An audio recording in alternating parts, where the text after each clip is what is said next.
It's a painfully familiar story across Africa. Fatuma Namata struggles each day to feed the household she heads of 10 children. 4 are orphans of her 2 sisters who died of AIDS. She too is HIV positive.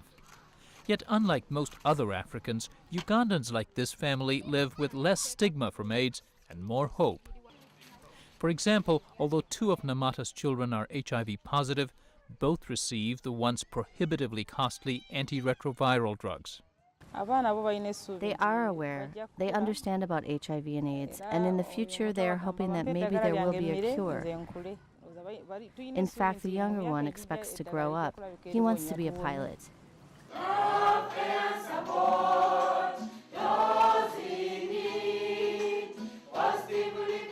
Uganda had Africa's earliest campaigns to urge love and support for those in need. In the 80s, when most African governments seemed in denial, Ugandans readily acknowledged the AIDS epidemic and encouraged programs to deal with it, including a network of community support groups called TASO. Through dance and drama groups, TASO taught how HIV is and is not spread. They also helped launch a unique prevention campaign called ABC. It was described in this 1995 interview by TASO's founder, Noreen Kaliba. Abstinence, be faithful, or condom use.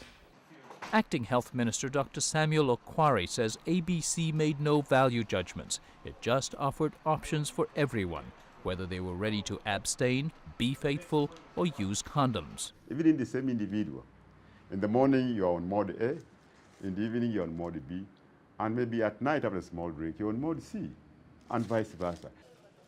The results were impressive. A key measure of the epidemic, HIV prevalence among pregnant women, dropped dramatically from 30% to 6.5% by the early 2000s. These achievements won praise and more international aid. President Bush visited Uganda in 2003. He cited the ABC program as a model when he increased AIDS assistance to African countries that year. But with increased American aid came a new emphasis on abstinence. Critics, including UN AIDS officials and the General Accountability Office of the U.S. Congress, charged this as distorting the ABC program. Under a provision mandated by Congress, the U.S. now requires that 1/3 of all prevention money be used to promote abstinence. The number of such programs has grown. Many are led by evangelical Christian groups, modeled after American counterparts that lobbied for the abstinence requirement. I signed my abstinence pledge card last year. Young people are asked to sign abstinence pledge cards at rallies which are held regularly at Uganda's largest university. A abstinence, be faithful, and he redefined the C to change company.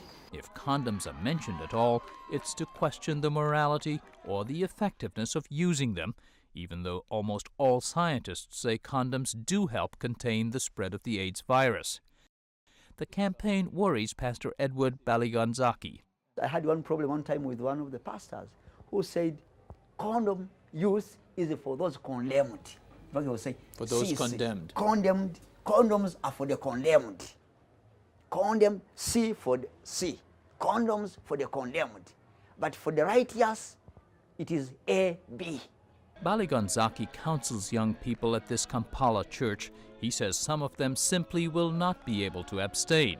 He's concerned condoms are becoming less freely available and less socially acceptable, and he fears this will lead to more unprotected sex and more HIV infections. We are talking about young people who are having a body, who have feelings.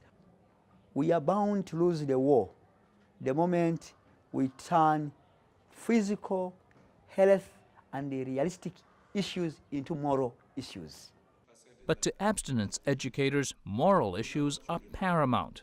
This word here, morality, is a word that is not politically correct. The minute you say the word morality on HIV, people say, now you're judgmental. Now, you see, morality is what separates us from dogs and cows. Stephen Langa heads a group called the Family Life Network, which conducts abstinence workshops for youth and teachers. He says studies show casual sex, especially among young people, has decreased in recent years. He attributes this to what he calls improved morality. We are working towards the restoration of family values and morals in our society. Groups like Langa's appear to have the support of Uganda's President Yoweri Museveni. He's spoken critically in recent years of what he feels is an overemphasis on condoms. At the 2004 World AIDS Conference, President Museveni mostly credited abstinence and marital fidelity for his country's success, and he seemed to call condoms a necessary evil. It may not be optimal, but it will be safe sex. It will be better than dying. I look at the condom as an improvisation, not a solution, an improvisation. To some observers, it's a sharp reversal from his leadership earlier on. Beatrice Were has counseled HIV-positive women for several years. I think Uganda is simply trying to be politically correct, to say what would please Bush. And I think for me as a human rights activist, it is a big shame that our government is putting the United States agenda before the needs of its citizens. Were became an advocate after contracting the AIDS virus from her husband. She says the American-inspired abstinence and faithfulness campaigns do not protect women, even those who are married. 40% of newly infected Ugandans are married.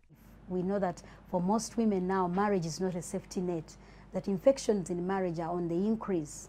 And we also know from, again, evidence-based from research, that for women, negotiating safer sex is really a big challenge.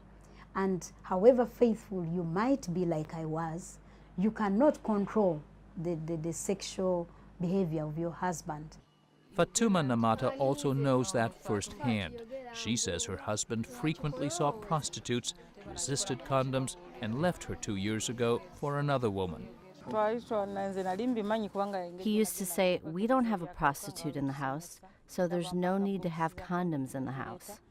For its part, the government, despite criticism, insists it has not changed the ABC approach. The thrust of the national program is to take care of all the three components. So irrespective of the policies that come out, from anywhere, of the resources, of the inputs, our policy has remained the same. U.S. officials here acknowledge there's more emphasis on abstinence, but Dr. Jonathan Merman with the Centers for Disease Control says there's also more U.S. aid in total, meaning he insists more condoms than before in Uganda. The U.S. government's activities have tended to be expansive from the very beginning. We now have increased activities with youth, increased activities with faith-based organizations, increased activities with indigenous non-governmental organizations. So there's a chance to infuse all of these activities with an ABC approach. One part of the Bush plan that wins praise all round is treatment. 38,000 Ugandans receive antiretroviral drugs with U.S. funds. A similar number are funded by other international donors. But even in Africa's most successful country in combating AIDS, there's no escaping the gravity of the epidemic. Some 1 million Ugandans are HIV positive, and there isn't enough money to provide drugs to all. HIV prevalence, instead of continuing downward, has plateaued around 6.5%. Because there's still so much AIDS, the average life expectancy for Uganda's population today is 43 years.